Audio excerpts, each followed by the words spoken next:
All right, guys, what is Oh. up? Aircon. Okay, G. G. Okay. Oh my gosh, it's been 5 days. 5 days. Wednesday yung last Tuesday. natin. Tuesday Wednesday. night. Tuesday night. And then that came out Wednesday. Tapos di na tayo Yeah. nakapag Thursday, Friday, Saturday, Sunday. Yeah. Wow. Much This is the deserved longest break din had. naman. Much deserved break for everyone actually. Yeah. Hopefully everyone had a good Holy Week. Hopefully you spent your time. Recharged. Recharged tayo ngayon. And re-energized. Hindi ko ramdam kasi nagtrabaho na kami kahapon. Kami Easter Sunday games kami. Pero, yeah. Okay lang. At least wala kayong Monday, Thursday games. Totoo. Nagpalitan tayo. Siya yung nag-Thursday, kaya hindi kami naka-record yung Thursday. Tapos ako kahapon. So pareho kaming bumanat ng trabaho sa Holy Week. But you know, we did what we had to do. So pasensya na sa mga nag-intay ng episode. At salamat din at nag-intay kayo ng episode. We really feel the love and the support. Always. Ano bang mga kwento muna natin bago tayo mag-updates? Well, scriptwriter na ako. Oo nga eh. Kamusta pala yun? It was fun. It's a different vibe. Kasi I'm sure ikaw may script kayo sa sa Phil so, Basket. Ikaw na parati gumagawa ng sequence? Hindi. Hati kami nung current writer. Okay. Hati kami. And then basically, bro, yung script writing, it's storytelling eh. It is. Diba? So, you need to find something in their past games, sa stats or sa mga nangyari. You need to find something na ilalagay mo dun sa pre-game para gumanda yung kwento nung laro. Yes. Diba? Parang, ito yung mahinang team, ito malakas na team, pero may pag-asa. Basta gagawa ka ng storya. And it takes a lot of creativity. Akala ko, like, time, hindi siya madali, bro. Kasi, parang titignan mo lahat ng past games eh. Tapos, bro, titignan ka parang, okay, 3-point shooting, titignan mo lahat. Tapos after nun, okay, blocks or rebounds, titignan mo lahat. So, it takes a lot of time, but it takes a lot of, it's fun. Kasi nga, but actually, Mike, it actually bodes well for you as an analyst because at least, yun na yung preparation mo. Oo, pare, parang, well, I'm not only writing for myself naman. I'm writing for all the panel, buong panel naman. And of course, kung sino man mag-cover. Actually, magsusulat ako for Bo Belga sa Wednesday. So ako magsusulat na script ni Bo Belga. Kami ni Bo kasi yung first game, second game sa Wednesday. So ako magsusulat nun. So, yun, parang naghanap ka ng kwento, bro. And di naman maubusan ng kwento sa basketball, diba? Talagang effort lang siya and oras. But it's fun kasi masaya din naman mag-check ng stat sheet, di ba? Kasi parang, mahina pala dito yung ganyan. Yung ganyan, di ba? So, it's been fun. Nag-enjoy ako kahapon. And also, nag-host ako ng opening ng Paliga sa Marikina. Tapos, guest speaker si Mark Baroka. So, sartalo siya sa akin. Kumikita nga Sabi niya, matumal. Off-season eh. Sabi niya, matumal, this season, matumal. Hindi kasi nag-champion dalawa. Kaya sabi, matumal, trabaho muna tayo. Sabi ko, sobrang nakakatawa. Guys, ang nakakatawa sa mga players na to, na kahit superstars, like, hindi mo ramdam na mayaman sila, bro. Like, come on, bro. Mark Baroka. Alam mo, a lot of people think that a lot of the players are very unapproachable because mayayaman na, ganyan. But in fact, it's the complete opposite. Kasi yan yung nakakatuwa sa kanila. Kasi even though they're already earning so much, hindi nila nakakalimutan saan sila nanggaling. They're still very humble. Oh. Tsaka, bro, like, come on. Mark Baroka, time pera, bro. Aminin naman natin. Pero, pare, and I always joke around and say, alipin ng, like, sabi ko kahapon, may kasama ako alipin ng salapi dito, nandito si Mark Baroka. Like, in all honesty, he doesn't need the extra. Magkano lang yun, bro, sa totoo lang.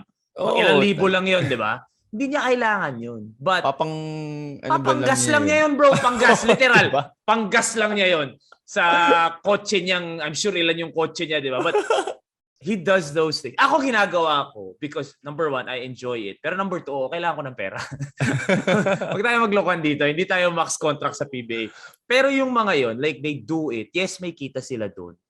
Pero they do it to give back to the people na who look up to him, di ba? Kahit yung mga nagpapanalay, bro. Oo naman. Kasi parang hindi naman nila kailangan maglaro. Yeah. Magkano lang yun? They earn so much more tapos ginagawa lang talaga nila for the love of the game and for the love of the fans. Although yung panalay daw, pag superstar ka, parang 25 to 30,000 a game. Siyempre hindi na barya yun sa kanila. I mean, yun medyo may tama na yun ng konti, bro. That's still some significant value, bro. Naman, I mean, hindi ka na makapulot ng 25,000 kung saan-saan lang, di ba? Lalaro ka lang? Di ba? Which, okay you do what you do best. Papawis. For 25,000 for what? An hour? Tayo nga, hour 30? Tayo nga, nagpapapawis. Tayo pa nagbabayad ng 200. Diba? Kung babayaran ko 25,000 para maglaro, bakit hindi? Diba? So, fuck that. And also, when they play in those games, bro, tangina, go hard sila. Mark Baroka didn't play. Didn't play. Nag-cover, nag-ano lang siya, nag-speak lang siya. Pero like, malaki yung mga 30,000 na game, ha? Utay na. Kaya naintindihan ko yung mga players, mag-off-season, nagpapanalay. Utay na.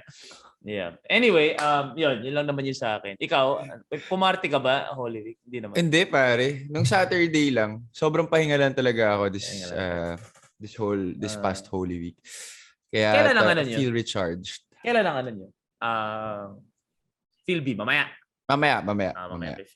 Kami lang ang liga na nagpapa-games ng Monday, Thursday, tsaka wala ng Easter Sunday. Wala kayong Easter Sunday. Wala. Pero kayo rin lang ngayon today. Today is technically rest day for the major leagues eh. Yes. So Phil Basket talaga today. Kaya first time ko makapagpapawis ng Saturday tsaka Sunday. Kasi walang Phil B. Walang Phil B, tsaka walang gimmick. Walang gimmick. Tama. Nakita ko nga nakapagpapawis kang parehong araw, di ba? Yeah, that's cool. Which by the way, nagpapawis ako nung Friday. Hindi lang ako nag-post kasi sabi ko Good Friday. I was supposed to go. Di ba? Nandun ka sa listahan.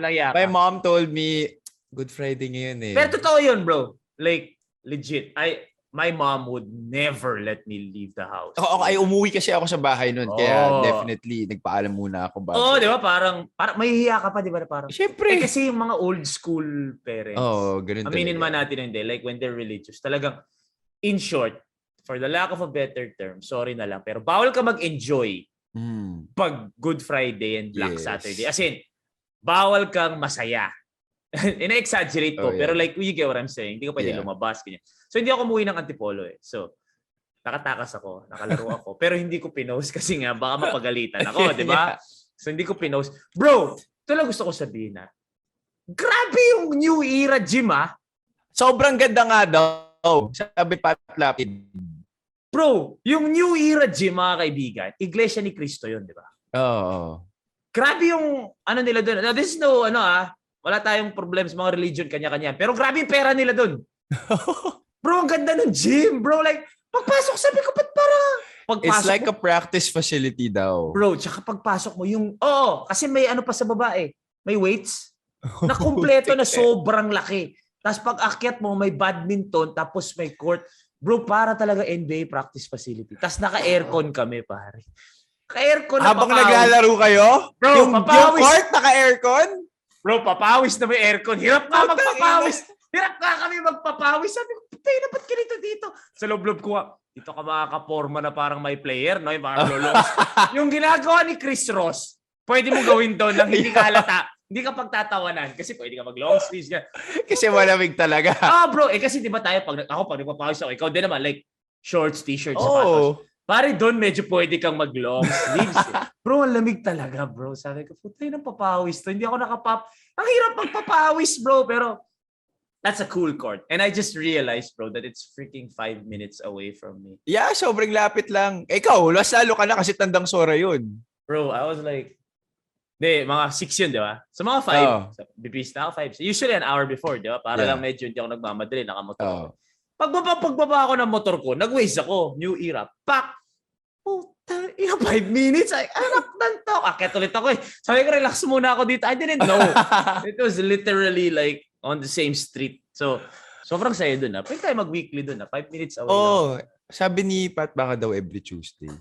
Gawin natin yan. Bro, kailangan mo ma-experience magpapawis na naka-aircon. Aircon, para hindi ka pa na-experience. Talaga, bro. Last time ko maglaro na naka-aircon, new up pa ako. Di ba? Parang, bro, sakay na ka. Bro, Never ako nakapagpapawis na aircon, bro. Like, laro, oo. Laro, Nag-UAAP ka, syempre, MPBL, pero like, puta tayo lang papawis pa. Ano pa? Tapos may scoreboard pa, tsaka may oras. Sabi ko, dito. May shot clock pa. May shot clock pa. Sabi ko, grabe dito ah. Anyway, natuwa lang ako. I just wanna say, ang ganda ng gym ng Iglesia ni Cristo. Tapos, bibigyan ka ng mga flyer. Sa loob-loob ko, puta, mapapakonvert pa tayo dito. Pero madami tayong kaibigan doon. Si ano nakita ko? Janus Lozada. Nakita ko. At naglaro siya doon? Janus Lozada. Si Janus Lozada ba yun? O si Val Acuña? Janus. Iglesia. Hindi, Iglesia ata siya. Naglalakad-lakad doon. Okay. May bowling alley pa, bro. Ha? Sabi ko sa'yo, parang baliw.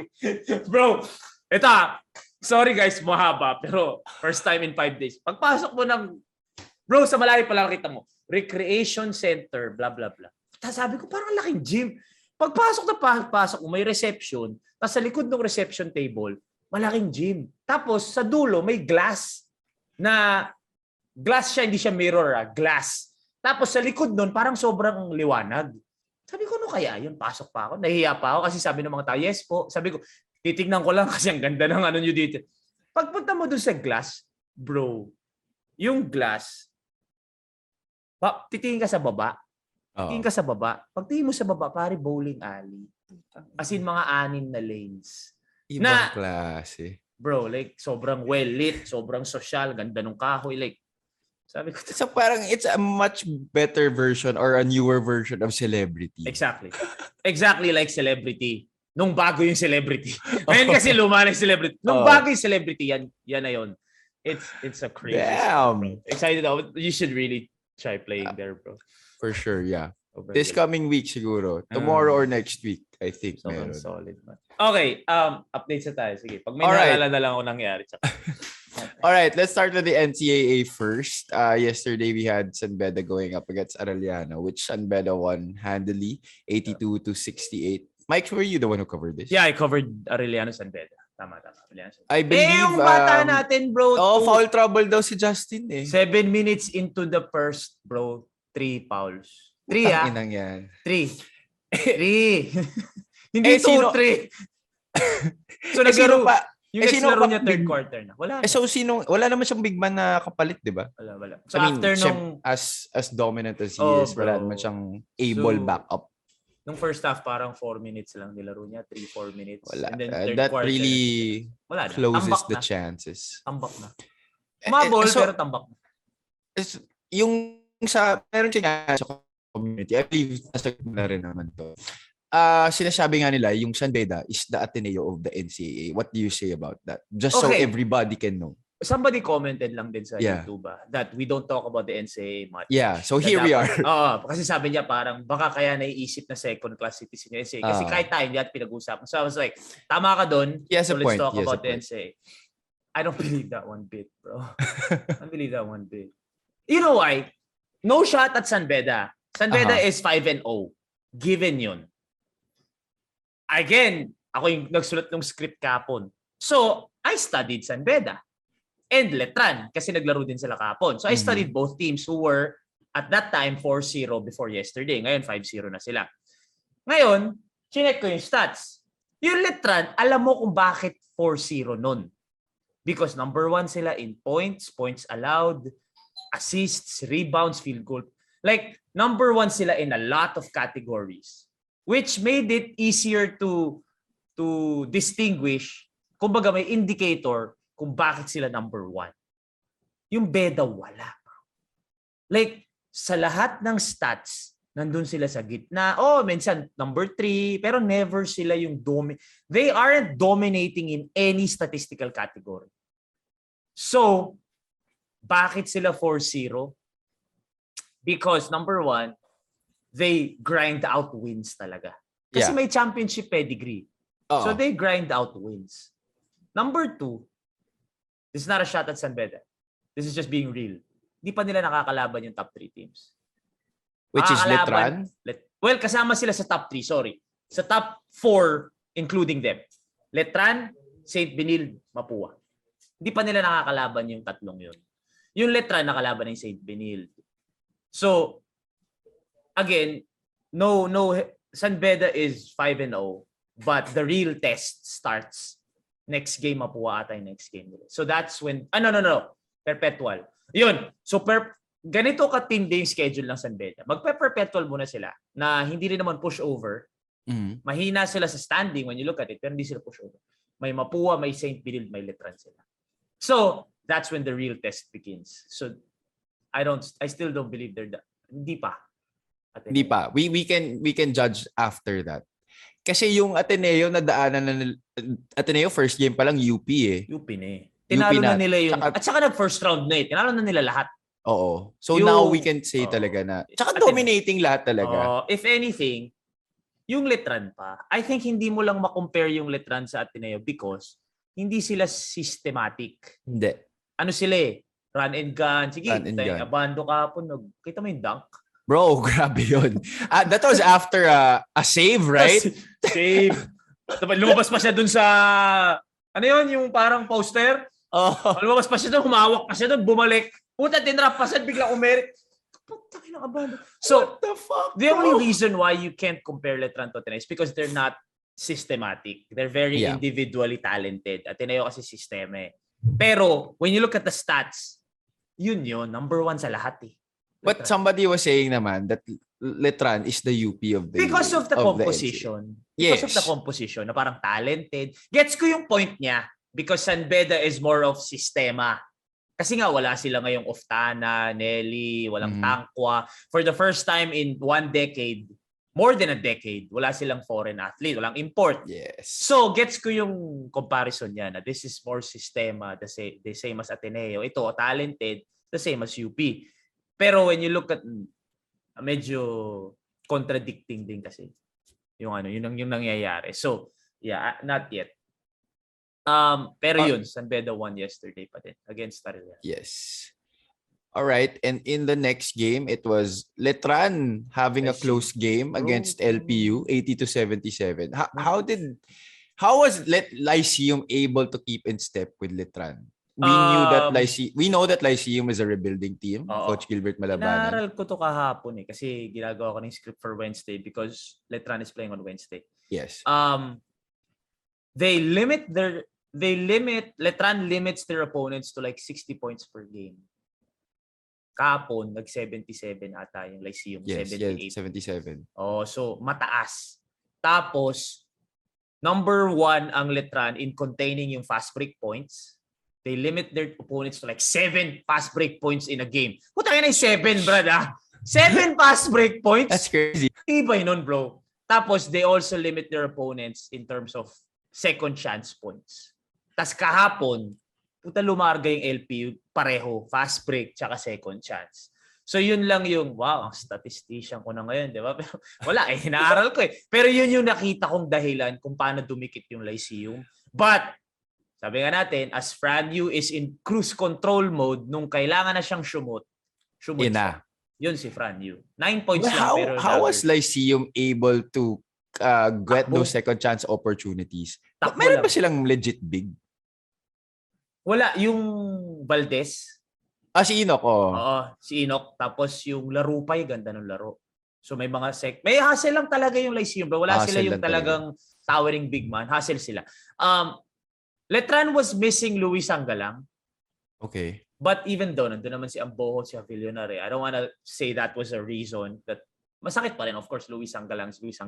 Siya kasi yung bumato ng bola, di ba? Tapos nag-nick penisi si Warren Bonifacio. Tagal na nun tapos ngayon lang na-serve yung suspension niya. But, yun nga, dumikit yung Lyceum and it shows again how evenly, kumbaga walang Ateneo yun na lang. Walang Ateneo. There is no clear-cut team that's talagang dominating the entire field. Clear-cut, talent-wise, obviously, Letran. It's Letran, for sure. Pero like... Even experience-wise. Pero what puts Ateneo kasi on a different level is the system. Yes. Aminin natin, man, guys. Like, it's the system. And Ange Kwame. Those two things. Ito na lang. Ito ang biggest question about Ateneo. Sige. So, we're done with the games yesterday of NCAA. Okay. Then we can go through yung fantasy draft na ginawa namin. Ito yung biggest question sa Ateneo. I'll ask you rin right now. San babagsak ka, Ateneo? Pag tinanggal mo si Coach Tab o tinanggal mo si Ange? Si Ange. Ako din. Like, no shot at Coach Tab, ha? Coach Tab is the best. Yeah.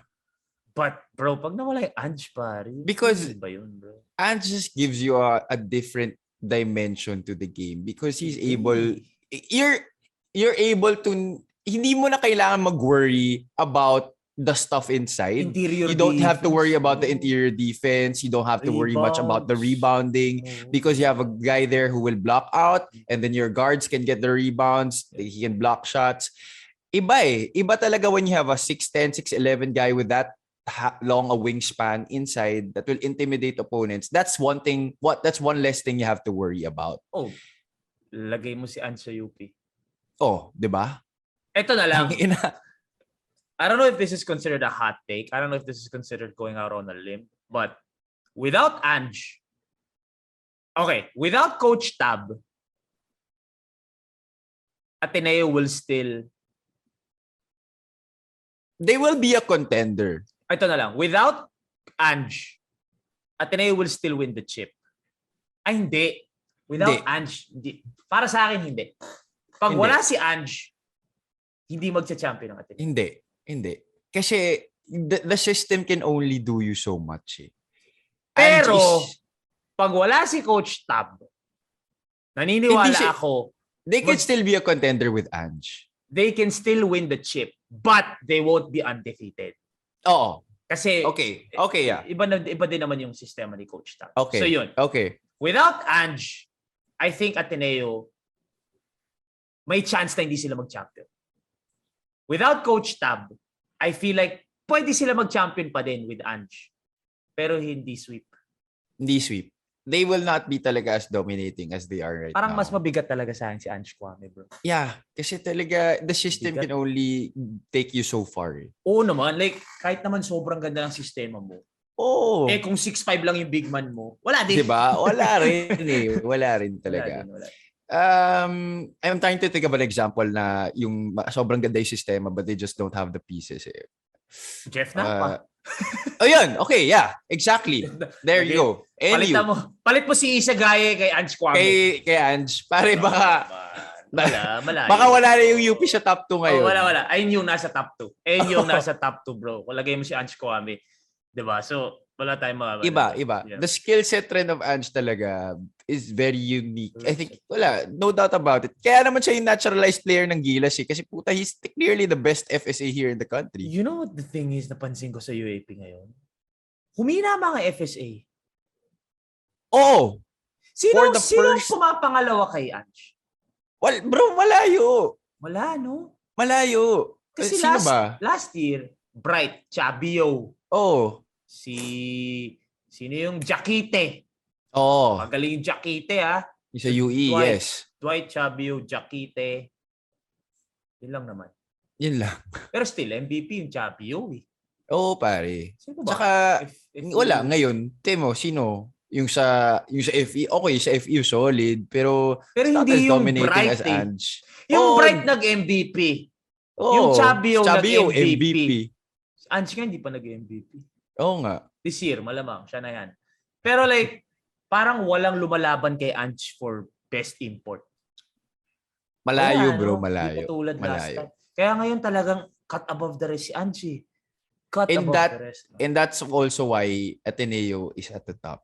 86 rebounds in 7 games. That is how you can you can really say that Ateneo is at the top is because of Ange. Ibang kalokohan yung 86 rebounds in 7 games. Kalokohan talaga yun. Tsaka, he had one game where he had 7-8 blocks. Oh, bro, kalokohan talaga. So, on another level si Ange. Kung ikaw, player ka ng Ateneo, di ka talaga mahiya. Puta, mo si Mamu, puta, tira lang ng tira, di ba? Kasi tapos, may Ange ka to get offensive. Tsaka bro, hindi ka takot pumressure.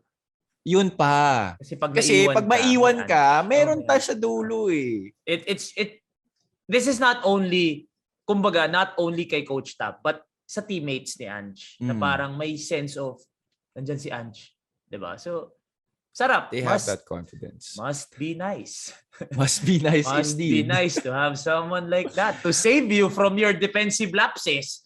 And I also think it's one of the reasons why, this may be also a hot take, this may be also one of the reasons why Dave is adjusting very well to Ateneo. Kamay na meron kang ganun eh. Kasi putang ina, di ba? Ang dami niyang mintis na nasi-save siya. Di ba? Dati pag nagmintis yan, halata kasi wala, babalik na yung bola sa kabila. Kasi ngayon wala.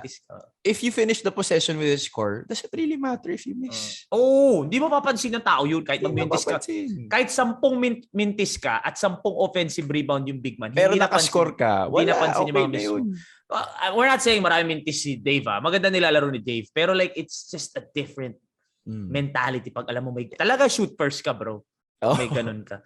So, anyway, sorry. Punta kami UAP for a while. We'll just finish NCAA and then move on to, obviously, inaabangan ninyo yung Ginebra Meralco take namin. So, natuwa lang ako dun sa fantasy draft namin. Okay yun Bro, I really have to really applaud the production of the NCAA. The thing is tinanong pa nila kami, anong magandang topic? Tinatanong nila kami every week, anong magandang topic? Siyempre, tayo'y may podcast, tayo'y may show. Sabi ko, di pa bumenta?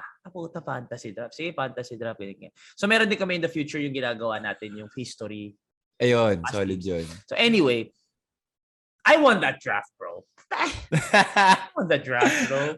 So, okay, Mike, shoot why? First. Shoot first. Okay. Tell us right now why you think you won that draft. Okay. I'm going to... Where is that? Ito. Okay. Number 1. First pick si Martin Javier. Okay. Second pick ako, third pick si Anton Hammer, fourth pick. Si Martin nahirapan because yes, he got Renz Abando at number 1. Pero nung bumalik sa kanya, ito naman yung struggle ng first pick eh. Pagbalik sa'yo, pang-8 ka na. Oo. So, I never like being the first pick. Pare, pangit yung first pick. Okay ako sa second pick, sabi ko, kasi makukuha ko yung bata ko. And pang-7 ulit ako. Anyway, yung kay Martin Javier, Marwin Taiwan, Kim Aurin, Renz Abando, Calma Bonifacio, Celis, Charles Tew. Charles Tew, first pick siya sa coach eh. Okay yung big man niya kasi Calma Bonifacio, Renz Abando. Pero may Arana Sanggalang ako eh. Tas Enoch Valdez. So Enoch, I believe, like what he showed yesterday, kaya niya kahit papano, sabayan si Renz. So score si Renz pero kaya sumabay. He can definitely guard Renz, go to. Not to say that he can stop Renz, pero at least kaya niya sumabay. Yes, Stay in front. Ayan, okay. Toby Agustin, bro, hindi ka nanonood na NC, so malamang di mo kilala to. Bro, Toby Agustin is a hooper galing Mapua. Sixth man ko siya. Jeff Egan, ano yun, sorry. What is it with Mapua and these hoopers, man? Hindi, ang dami nila Adrian Nocum as well. What is it with Mapua, man? And Coach Randy, brother, I don't know if you watched Mikey TV before. Yeah. I don't know if you watched the episode with Don Ontiveros. But I believe I did. Don was talking and was saying na meron siya mga nakakalaban sa Panalay na sobrang kagaling. Na mga bata. Oo, may sinabi siyang perpetual. Sabi niya, meron akong nakalaban sa perpetual naglalaro, sobrang galing. Sabi ko, si Kim Aurin? Hindi yun eh. Sabi ko, si Razon? Hindi din. Sabi ko, si Kit Jimenez. Like, honestly, hindi din daw. So, hindi daw yun yung mga nakalaban niya. Sabi ko, sino yung perpetual? Brad, yung Jeff Egan.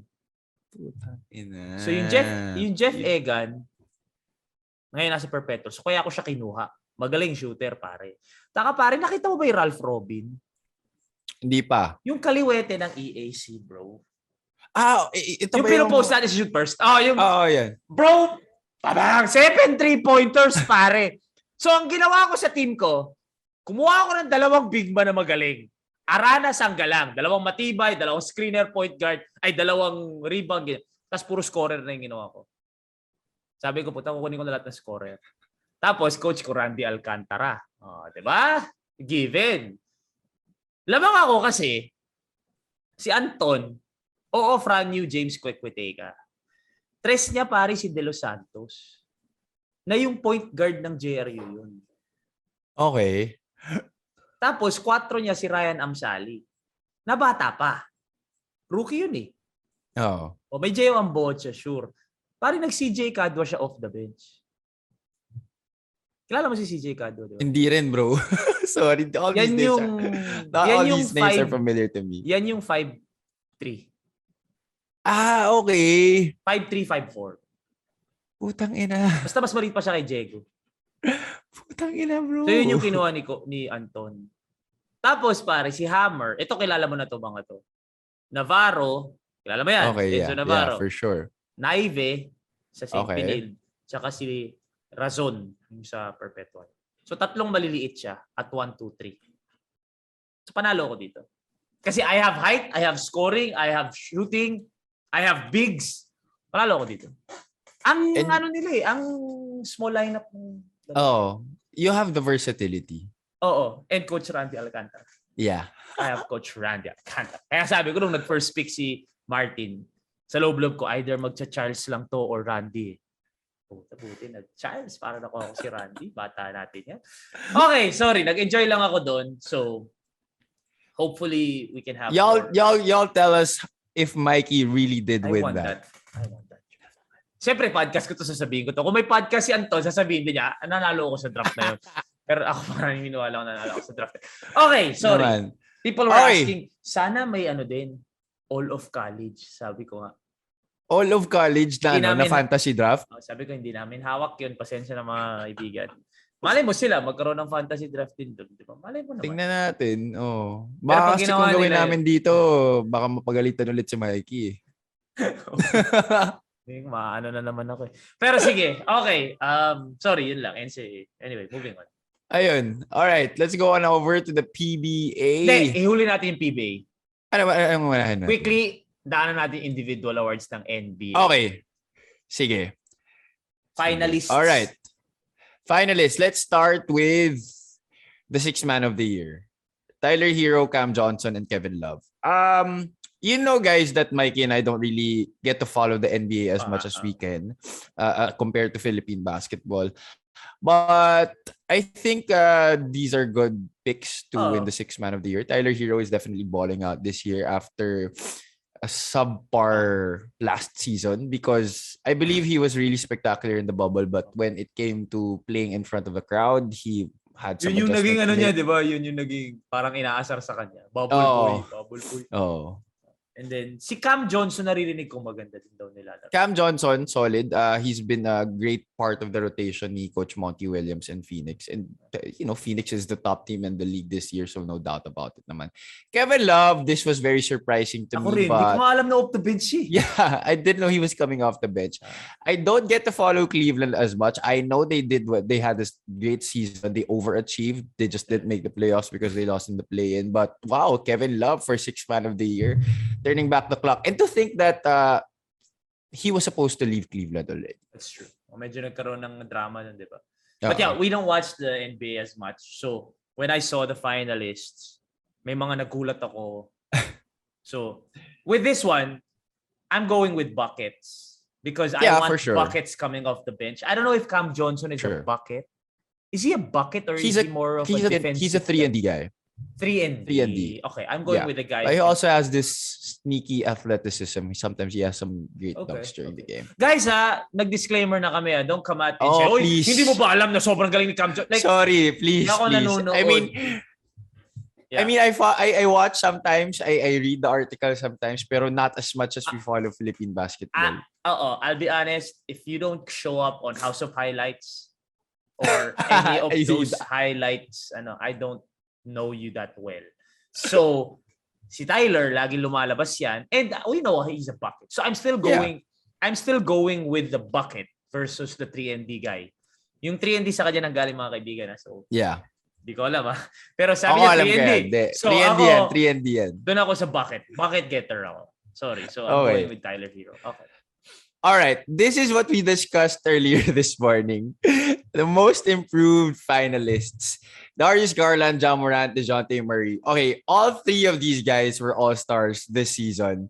But one guy that Mikey thinks that is supposed to be in consideration for this, in fact, might be just one of the two players that should be in consideration for this award, aside from Darius Garland, is Jordan Poole. Jordan Poole. Hindi ko talaga gets kung bakit wala siya at least sa finalists, bro. At hindi ko gets how Ja Morant, who has been a superstar since college, how is he there?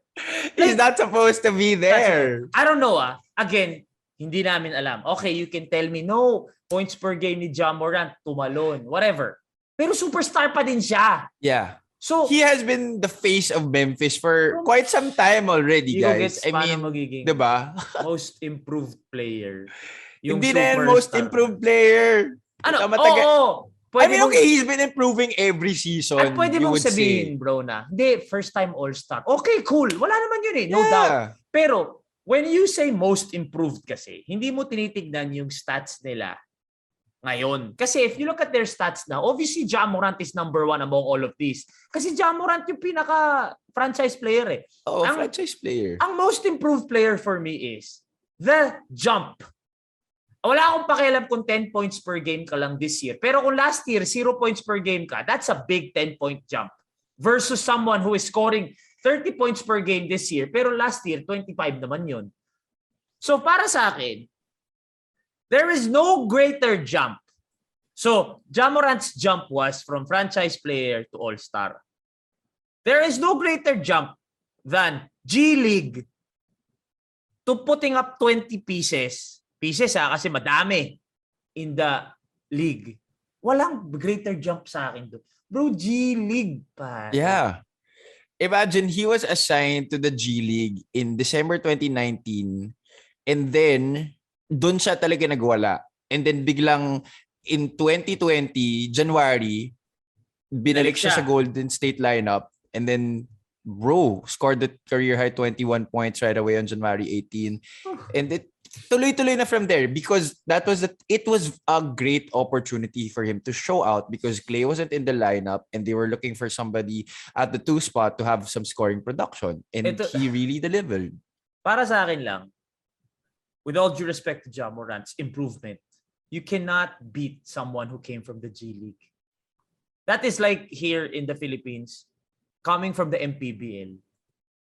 Naglaro ka sa MPBL, tapos pag bating mo sa PBA, puta nag-20-25 ka. Oh. That is, come on guys. That is improvement for me. So yun ang most improved sa akin. Tapos, yung Ja Morant, okay. Yung DeJounte Murray, I love DeJounte kasi sobrang swag yan eh. I love him. Galing dumepensa and all that. Pero, he was next in line after Tony Parker. He was. Di ba kaya nga pumirma na si Tony sa Charlotte kasi sabi niya, wala na eh. Kasi si DeJounte na yung binigroom nila eh. O binibreed nila dun eh. Tama ba yung breed? O ginugroom. Ginugroom. Pero na-injure, di ba? ACL, pero bumalik. ACL. Pero he was still in that plan. For sure. Ikaw na ang next top point guard namin. So for me talaga yung Garland and Poole dapat ang naglalaro. Yeah. Yung Garland nagulat ako kasi again, I'm ignorant of the NBA. In my head, di ba si Sexton yung sikat doon? Oh. For a while, it was really Colin Sexton. Tapos bigla naging Garland yung... Yeah. Actually, nung nag-all-star siya, sabi ko, uy, magaling pala itong hype na to. Bro, grabe yung mga numbers niya this season. I really not... di ko memorize yung numbers niya, but he has been putting up wild numbers, points, assists, combos. Yeah, I gotta go with... Hindi ko mag-gets talaga kung bakit wala si... Basta Ja Morant shouldn't be here, guys. Totally agree with Mikey. I would switch Ja with Poole and then go Garland, Poole, or Murray. Yeah. Ang hirap kasi makakita ng superstar sa most improved eh. Kaya nga eh. Parang unfair eh. Kumbaga kung ako yung nag-most improved, parang doon ka na sa MVP lumaban. Huwag na dito. Dito yung kami lang dito. Di ba? Parang dito lang kami. Huwag ka magulo. Ang masama pa dyan, puta, kung nanalo siya ng most improved, tapos mapunta pa siya ng All-NBA. Diba? Tapos matindi doon, hindi naman to nobody, di ba? Hindi. Garland was a nobody. Yeah, you can say so. I mean, like, compared relatively. Compared to like the Steph Currys and the Damian Lillards, Garland was a nobody. Poole was definitely a nobody. Yeah.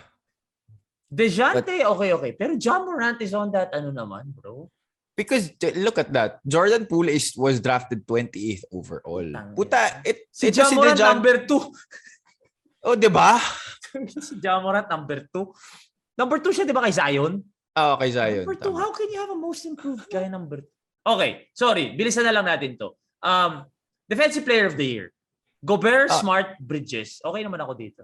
Yeah, these are good People are finalists. just saying dapat si Giannis nandyan daw. I don't know. Yes, but I would think kasi these guys really have an impact primarily on defense. Yeah. That's why these guys are here. Yeah. Um, I want to give it to, again, this is more of a sentimental pick. I want to give it to Michael Bridges. But I also want to give it to Smart because I think, if I'm not mistaken, Smart could be the first guard after Gary Payton. yeah. I want to give it to Smart just because of that. Just for his name to be, I think he's been in the running for that award for a while now. Magaling depensa. Okay. So really, yeah. I think it's time that another person other than Rudy Gobert gets that award. Tsaka gusto ko lang na guardia. Para yung Rookie of the Year, nagulat ako na wala si Jalen Green because I don't know kung na-hype lang ako or masama talaga, inconsistent. He's been blowing hot and cold, but definitely he's gonna be part of the all-rookie team. Okay.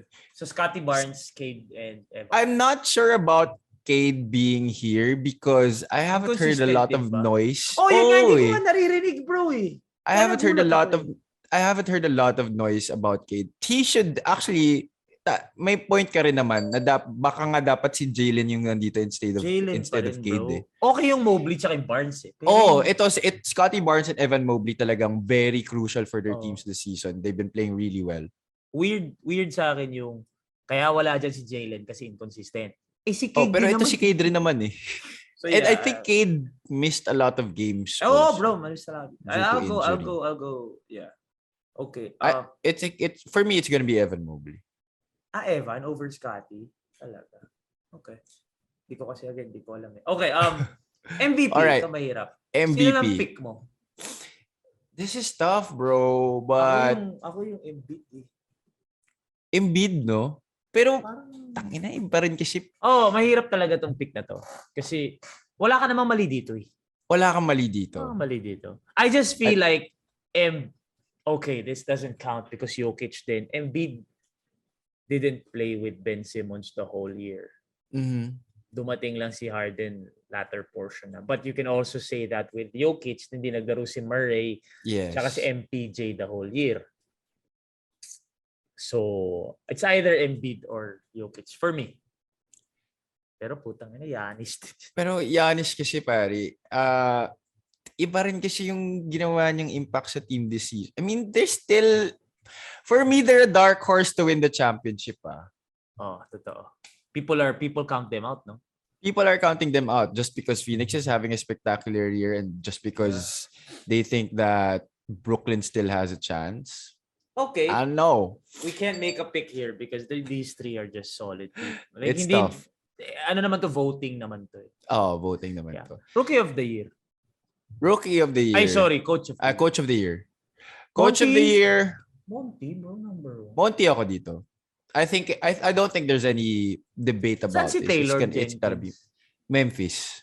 Okay, Jammer. Actually, it might be Monty or Taylor, but because Monty is coaching the number 1 team in the league, it's gotta be Monty. Totoo. I'll go Monty. Props to Taylor for turning Memphis a playoff team this season. It's been, I think they're number 7, number 8. I think. Yeah, they're number 7 right now. Last year ba yung Phoenix? No, nag-finals, yes. Kalaban nila Milwaukee. Oo. Akin Monty because natuloy nila eh. Oo. Gumanda pa. Oo. A lot of people were saying, last chance na yan ng Phoenix. Chamba lang sila. Wala na yan kasi Lakers na, di ba? Okay. That's what everybody was saying. But here they are. They really want to prove a point. And Monty Williams, I believe, one of the catalysts for building the kind of culture there. Okay, I'm sorry guys, 45 minutes na. So we'll continue this PBA. Sige, go lang. Kaya natin to, puta Monday ngayon. All right, PBA. Game 4 was yesterday. 115 to 110 won by Barangay Ginebra. This was a game that was pretty wild going to the finish. I mean, Ginebra was up by how much, Mike? Were you able to watch? I don't know what the biggest lead. I'm not sure what the biggest lead was, but they were leading. Yeah, they were leading. They were, I think, practically in control naman most of the game except for the latter part of the third and the fourth.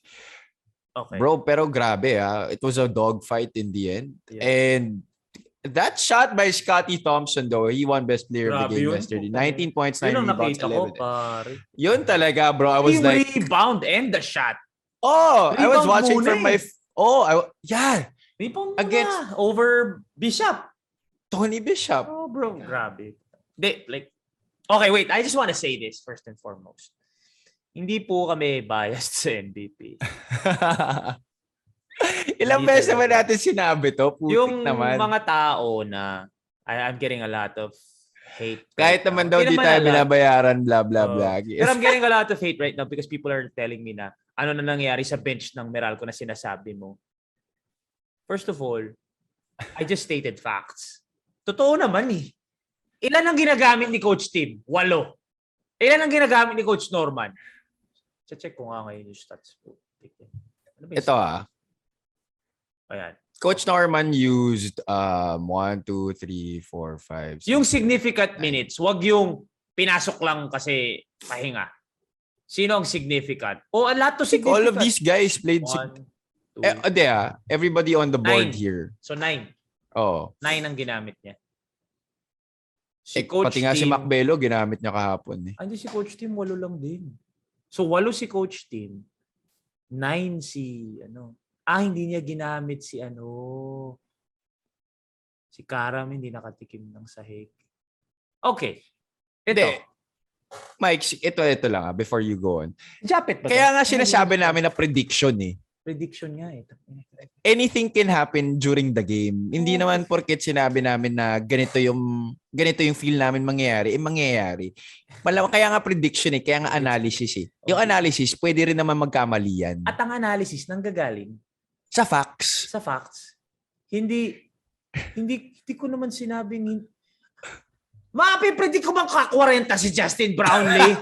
Puta na yan. Mapipredict ko bang si Scottie Thompson 19, 9, 11? At mapipredict ko ba? Honestly mapipredict ko ba na si Banchero 2 points? No, diba? Si Almazan 6 points. Diba? Si Quinto 2 points. Hindi ko naman mapipredict yan eh. Hodge 2 points. So, it can go both ways. And actually, may sinabi naman tayo na tama eh. When Brownlee goes supernova, Ginebra will definitely have a bigger chance to win the game. Mga tao talaga. Oo nga naman, tama ka doon. Thank you for reminding. Wala naman tayong mali. Sinabi ko yun, diba? Pare, we said keys to the game, to the series for both teams. Brownlee for Ginebra, if Brownlee goes like that, if he explodes like that, they will definitely win. Kasi nga, lamang sila sa import. Diba? Game 3. Ganun na naman si Brownlee nung game 3. 27-18. He is just on a whole nother level right now, bro. Tama nga yung analysis natin at the end of the day. Tama, bro. Kung si Brownlee ma-exploit yung import advantage, mananalo yung Ginebra. Kung ma-contain ni Meralco si Brownlee, lamang sa locals ang Meralco. So tama yung... Mas na-frustrate ako dahil binring up mo yun. So sa lahat ngayon nang nagsasabi na, sabi niyo Meralco, blah, blah, blah. Locals ang sinasabi na sa Meralco. Ito mo naman, pare, the production of the locals. Ginebra, okay, this is what happened last night. Ginebra, Brownlee exploded, tapos na-contain pa nila yung ibang locals ng Meralco. Look, it was only Newsome and Aaron Black who had good games yesterday. Alain Maliksi had to bleed for this 12. But Raymond Almazan, only 6 points. Bong Quinto, 2 points only. Chris Banchero, 2 points only. Hodge, and look at the other... Hodge, 2 points also. And look at the other side of the fence. Arvin Tolentino, 16 points. Christian Stanhardinger, 13 points. L8 Tenorio, 10 points. John Pinto, 8 points. Wala talaga. Let's be smarter. Let's be smarter basketball fans. If we are blind basketball fans, and just because we said na malalim yung bench ng Meralco, iniisip nyo kagad, payas kayo sa Meralco. Totoo, chinecheck ko lang naman. Wala naman ako sinasabing hindi. Hindi ko naman sinasabing dahil malalim ang bench ng Meralco, sure win to. Hindi. Hindi namin sinabi yun ever. We specifically said, kung ma-exploit ni Ginebra si Justin Brownlee at hindi ma-stop ng Meralco si Justin, lamang na ang Ginebra. Because Ang layo ng lamang ng import eh. Wala bro, malayo talaga. Malayo Iba. bro. Iba si Justin Brown. The shots that Justin was making yesterday, and Tanging you fade could away, see it in bro. his eyes talaga. Grabe. He really Talaga, wants to win Hindi this. talaga bro. We said this. Justin is the best import in the league. They have the best player in the league in Scotty. And They have the best point guard and coach in the league. Gumana ba yung apat na sinasabi natin? Oo. Brownlee, 40. Scotty, 19, 9, 11. LA, 10 and 7. So, tama nga yung analysis namin. Pag itong mga to, hindi pinagod. Kasi technically, ang iisipin mo dito is, kailangan, kumbaga, pagtulungan ng Meralco para mapagod tong mga to. Yes. Brownlee, Scotty, LA, Jeff Chan, 'di ba? Arvin Tolentino.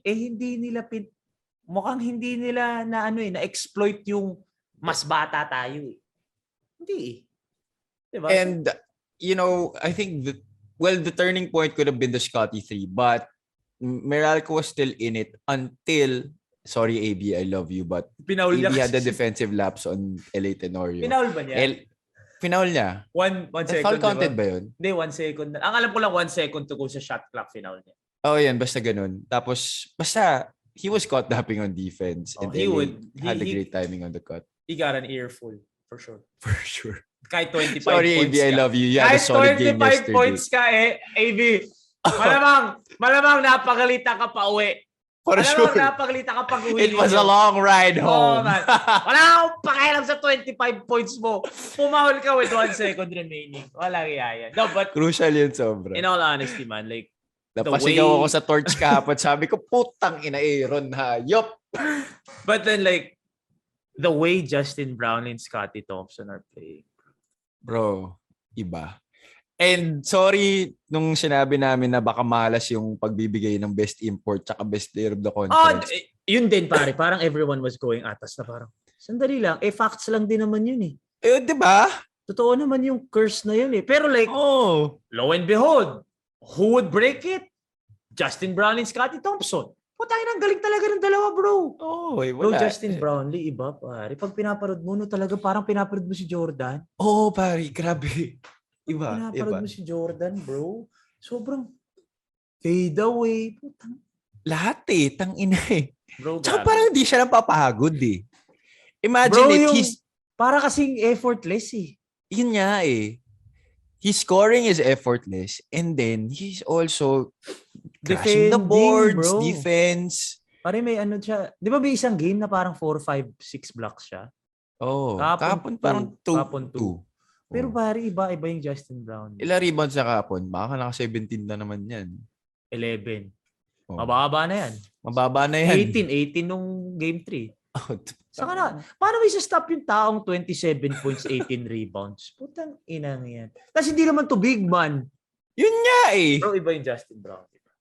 Like, we said this before the series started. Ang layo ng import. So, if Justin Brownlee can go berserk every game, yun nga ang tanong eh, kaya bang i-stop ng Meralco si Justin Brownlee? Yes. Because I still believe that if they can stop Justin Brownlee, mananalo ang Meralco, bro. Yeah. Mananalo ang Meralco kung ma-stop mo si Justin. No disrespect to Scotty Thompson but Scotty Thompson is wild din talaga si Scotty, bro. Pero iba yung Justin Brownlee kasi yun talaga, paano mo isa-stop? Iba talaga yung Justin Brownlee. Wala akong masabi sa Brownlee, bro. Iba. And, the crowd yesterday was just, what the fuck? Crowd is crazy. 18,225. Pangit lang yung, again, this doesn't go for all kabarangays. Pangit lang yung mga kabarangay na porket sinabi na malakas tong Meralco. Parang inatake na sila na parang, hindi, sabi ninyo. No, man. Kailangan. Ganun nga kami ka gitna eh. Sasabihin namin kung ano yung okay sa Hinebra, ano yung okay sa Meralco. So far, in 5 games, Yung okay sa Hinebra ang nagpapakita. So talo yung Meralco. Hindi ko talaga maintindihan. Guys, you said this numerous times on the show. We're just basketball fans who just really want a good game. Meron pang bumanat na mas marami daw kaibigan kasi sa MVP. Alam mo, ayan, mas lalo na si Mikey, may kaibigan niya sa lahat ng team. Ako halos lahat ng team meron rin ng kaibigan. SMC, bro. Ang dami natin kaibigan si SMC, bro. Sobra! Dahil na, kahit si CK, tinek si Ellie Tenorio para batiin ako ng happy birthday, di ba? Ellie Tenorio na yun, si CK pa yung nag-message, hindi ako, Puta na, wag mo naman banat sa akin na mas marami akong kaibigan sa MVP group. Sobrang... Ano naman kung marami kang kaibigan sa MVP group, may kaibigan ka rin naman sa SMC. So what? So pwede ko din sabihin na mas malakas. Hindi ko talaga gets, brother. Pero wala tayong magagawa. Like, ano lang naman chosen few. Chosen few. It's not all kabarangays, not all fans. Pero like, moving forward, eto na. Bro, hindi nila ma-stop si Justin Brownlee. Bro, hindi. Hindi nila ma-stop si Justin Brownlee. I think they've answered that question that we post already. Can they stop Justin Brownlee? Hindi No. Stop, bro. 40 points, 27-18. Okay, ito na lang muna bago tayo pumunta sa prediction natin for Game 6. I said this again before. The only reason kung bakit I already said, maybe not on this podcast, pero nung sumisikat si Scottie Thompson, nung una, sumisikat siya kasi rebound, nag-wild lahat ng tao. He was bound to be the face of the PBA. The thing that made me hatak ng konti was because of what happened off the court. It's unfair because what happens off the court shouldn't dictate your play on the court. But I was thinking, baka kasi hindi siya pagbigyan ng tao. Because when we say that Scottie is, di ba, dami na ngayon, grabe si Scottie. Ito ang babaero naman. That is not basketball related. So that is the only reason as to why I said, baka hindi pagbigyan ng tao si Scottie. But with how he won BPC, how he's been playing, parang nakikita ko na pinagbibigyan na siya ng tao. So with that said, siya na ba? Ang face of the PBA? Number 1, he's in the most popular team in the league. Number 2, among all the guys na pinag-uusapan natin na possibly face of the league, who plays Filipino brand of basketball? Scottie. Number 3, he has his own shoe. Number 4, he has his own vlog. What else? Very humble. Yes. Very humble. Sorry kasi yung isang manok ko, hindi ko alam kung ano nangyari, di ba? Hindi ko alam. Ito kasi humble pa rin hanggang ngayon I'll be honest with you. Ito humble pa rin hanggang ngayon So, lamang na naman si Scottie doon. I think, Mike, Scottie. I think what could cement his place as the face of the PBA is to win this championship. If he wins this championship, bro, I think there will be no doubt. And I think, correct me if I'm wrong, guys, but this is the championship. This is the first championship of Scottie na talagang yung imprint niya grabe. Yes. Kailan ba siya ulit nag-champion? 2000. Basta, medyo role player pa yung dating niya nun Oo, pare. I believe it was 2016. I'm not sure. Joke lang. Parang 1918 Parang 19 or 18 may championship. Nag-champion Bubble. Sorry. Sa Bubble. Nag-champion sila. Sorry. Yeah. But, iba sino na kasi finals yung MVP nun? LA finals MVP. Japet. Pero si LA yun, alala ko yung fourth quarter, yung nag-wild side, pasa siya ng pasa sa Bubble. Naalala ko yun. Japet. Ito kasi baka mag-finals, malamang finals MVP siya dito. Malamang siya talaga, bro. Malamang. So if you win BPC, MVP, and baka nga siya pa mag-MVP ng league. Oo nga Baka. Kasi sino kalaban niya? Si Bolik? Si Mikey. Tsaka si Mikey. I don't think Berto has no, walang championship good chance. Si Mikey may champion that. Yeah. I think it's Mikey or Scottie. It's Mikey versus Scottie right now, bro. Iba yung Scottie, bro. Tsaka alam mo, minsan mas may lamang yung ikaw yung magcha-champion before Recently. Bago mag-vote. Totoo naman yan. Totoo Kasi, yan. syempre, May recency bias. Kahit pa paano meron ka maiisip na puta sikat. Kasi si Mikey ngayon, umuwi muna, nagpapahinga muna sa LA ba or something. Si Scotty, mainit na mainit ngayon. So, may epekto din yun. Pero sige, Scotty na. The only thing is, also before this conference, Scotty wasn't, oh my God, people are gonna hate me, but Scotty wasn't the go-to guy. In terms of like, give him the basketball. He's never been that way naman. Actually, kahit naman hanggang ngayon. Oo, yun na nga, kaya mas impressive eh. Kasi because he's putting up the numbers na hindi siya yung talagang, score ka, ganyan. Ito. This is the best comparison that I've gotten sa Facebook, sa group, sa community. I forget kung sino nagsabi. But may interview si Scotty, di ba? And he said, pwede rin pala manalo ng ganito ang mga role player. That was a crazy statement. That is the most humble statement. Scotty, even though role player ka, superstar ka. Like, sobrang galing mo. Pero, ang tingin niya sa sarili na role player. Kasi nga, rebound. Hindi naman siya yung isolation. Sige, one-on-one tayo. Nope. He doesn't score 30. I think he has. But, like, hindi yun yung hinahabol niya. Yes. So, hindi siya score first. He does the dirty work. That's why he considers himself a role player. Now, may nagtanong. Role player pa rin ba si Scotty? May nag-comment, bro. Para siyang Giannis. That's actually a very good comparison. Doon ako na parang, ang ganda ng comparison. Again, hindi ko makalimutan. Nakalimutan ko kung sino yung nagsabi. But shout out to you yung nag-comment na yun. Doon ako napaisip. Oo nga, no. Giannis is not as skilled as KD. Yeah, and you don't give the ball to Giannis when you need points. Si Middleton pa nga, tsaka si Holiday, di ba? It's Middleton and Holiday. Pero bakit si Giannis ang superstar at si Giannis ang MVP? Because he treats himself like a role player. Rebound, depensa, run the break.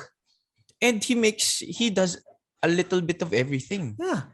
He impacts the game so much that he makes his team successful. But when you talk about buckets, kay Middleton tayo. The same way, pag kay Scotty, you want a bucket or you want a good play, bigay mo kay Brownlee or LA. Pag all Filipino, kay LA tayo.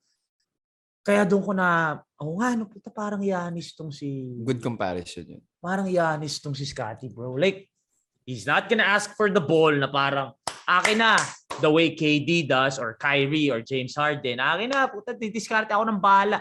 He won't. Pero puta, kukunin niya yung rebound, dedepensa siya, tatakbo siya, shoot siya. So doon ko na Scotty is the Giannis of the PBA.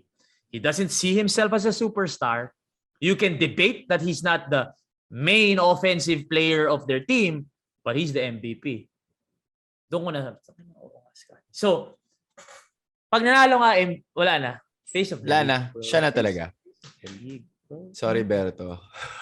Hindi, kasi lamang din si Scotty kasi nasa Barangay Nebra eh. Yun nga eh. That's what he really has going for him. He has a lot of things na talaga nagpapaangat sa kanya in that debate. Oo eh. Talagang dun lang ako skeptical na parang humila ng konti yung issue niya. Which, again, is unfair.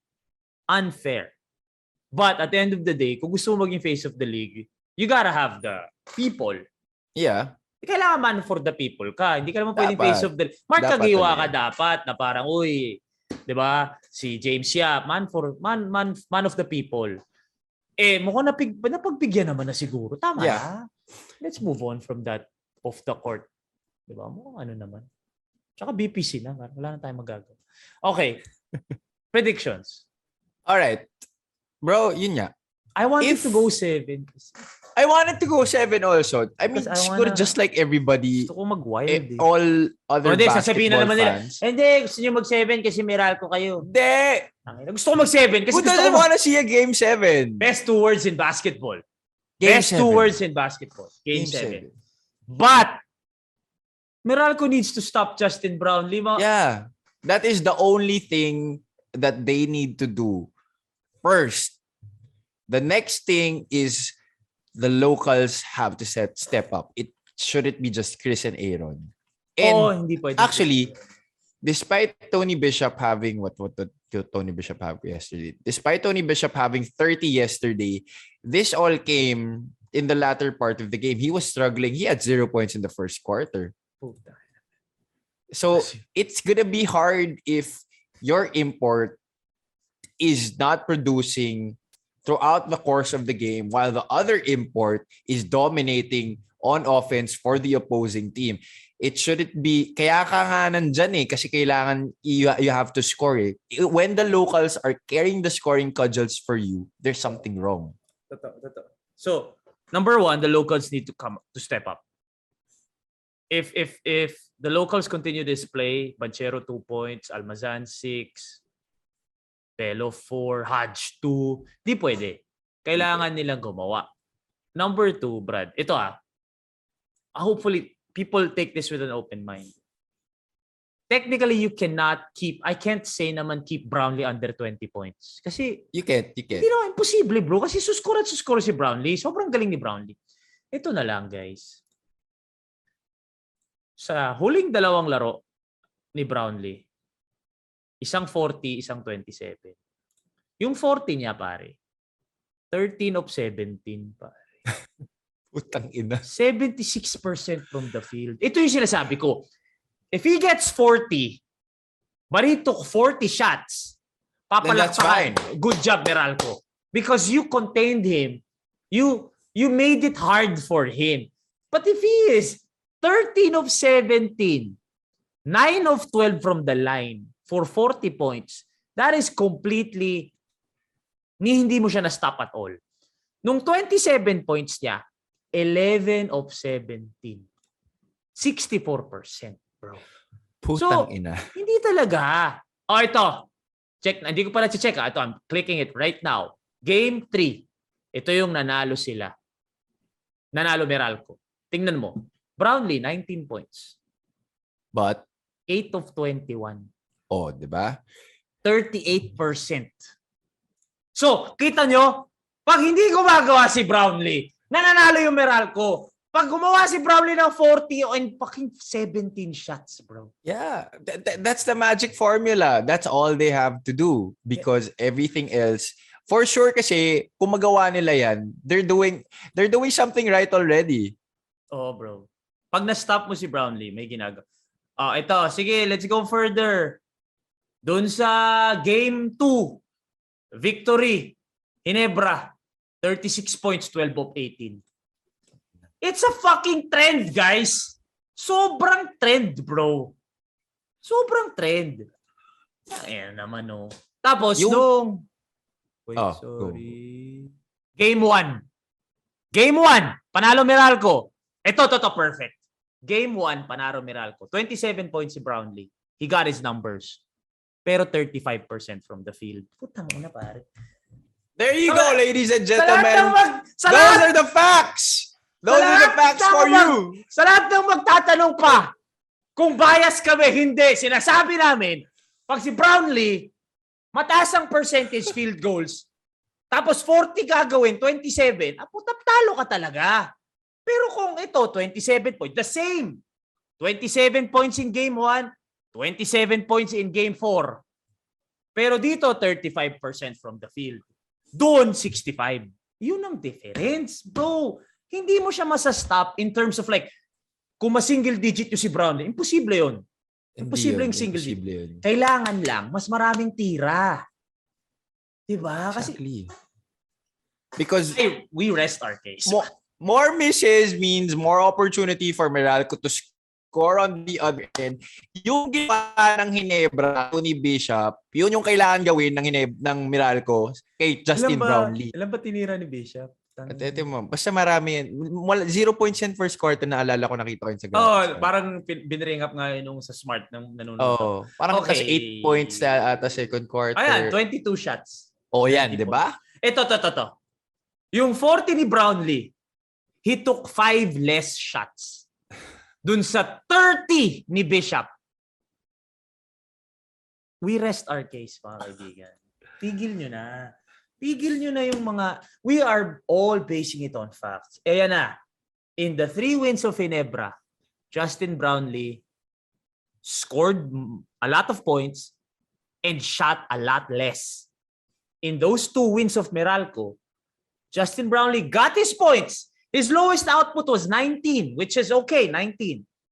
But man, he was struggling from the field. So we rest our case, guys. This is not even a hot take. This is just plain facts. This is just facts. So again, looking at game 6, if Justin Brownlee scores another 40 or 30 and it's in over. Fucking 15, 17, 18 shots, malabo na yan. Unless talagang nag-berserk yung lahat ng local. Again, guys, hindi to foolproof. Hindi kami Nostradamus. Wag naman yung, uy, tongay na 35 points si Brownlee, 15 shots, pero panalo Meralco. Hindi kami Nostradamus, puta. We're just following the trend. Yeah.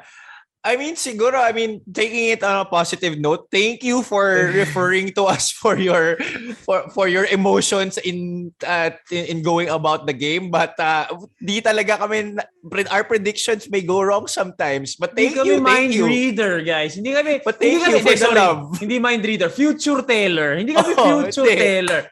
Tinitignan lang namin yung mga past games at yun ang magiging basis namin for predicting the next game. So if Justin Brownlee struggles from the field, whether 40, 30 yan, may chance ang Meralco. Yep. That's it. That is the barometer. Because Scottie Thompson has done his thing. Yeah. The whole 5 games. So, Justin Brownlee ang barometer, bro. Exactly. So, yun. Finish. We rest our case. Oh my God. Kung hindi niyo pa maintindihan ang sinasabi namin, wala na kami laban dyan. So hopefully you get to this point of this episode para maintindihan yung point namin. Okay? All right. Thank you very much for all the support. Hopefully you can join Hoops Hub on Viber dahil doon namin nakukuha lahat ng updates namin. Also join the Shoot First community on Facebook to continue all these basketball discussions. Salamat sa lahat ng suporta ninyo. Si Javi may Phil Basket mamaya. Abangan nyo yan on YouTube and of course Facebook. And ako, sa Wednesday na ako. Alright guys! Abangan nyo po bukas, may sponsor tayo bukas. Oh, nice. Good job. May sponsor tayo bukas. Uy! Yung pakilala-move nga. Oo nga pala, yung mousepad mo. Sige. Alright guys, bukas na pa, wala kang gagawin. Okay guys, thank you very much. The name is Mikee Reyes. This has been Javi Palanya. Take care of yourselves. Take care of yourselves. Peace and love. And see you all tomorrow.